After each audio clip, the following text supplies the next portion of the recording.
Okay, 6-2 video here. It's going to be pretty fast. I'll give you a couple examples. It's pretty straightforward.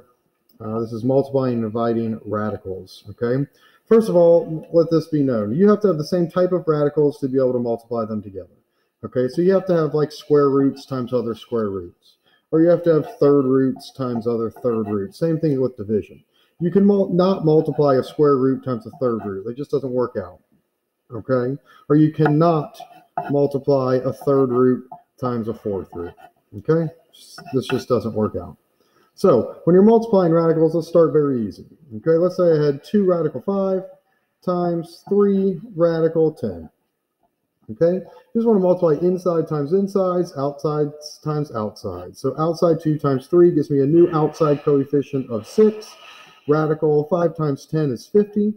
And now I do always want to simplify my answer here, okay? So 2 ways. By hand, I look for the largest perfect square number that divides 50, which of course is 25. So radical 50 is the same thing as radical 25 times radical 2. Radical 25, of course, is the number 5. So that's 5 radical 2. I'll then bring down my original 6 that was on the outside to have a total of 30 radical 2.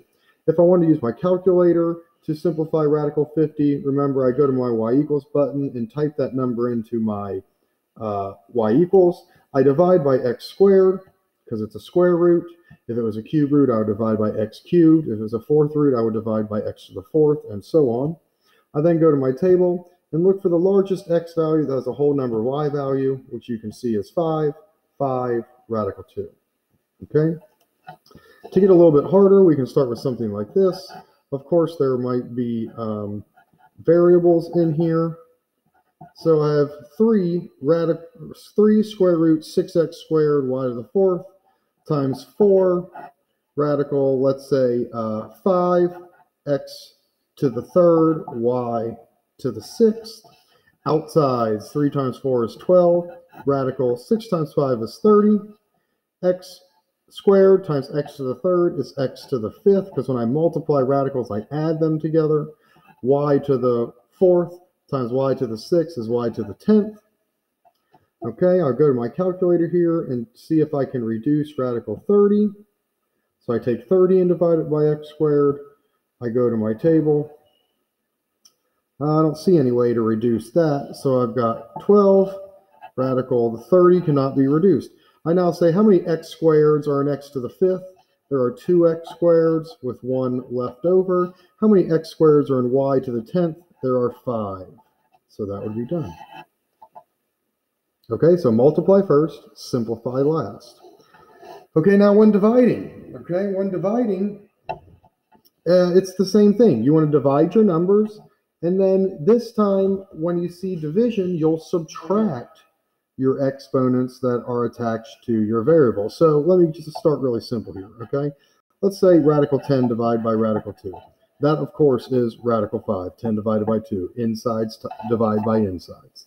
If I had something like 8 radical 20 over 2 radical 10, I divide my outsides. 4 radical, I divide my insides. 2. Okay?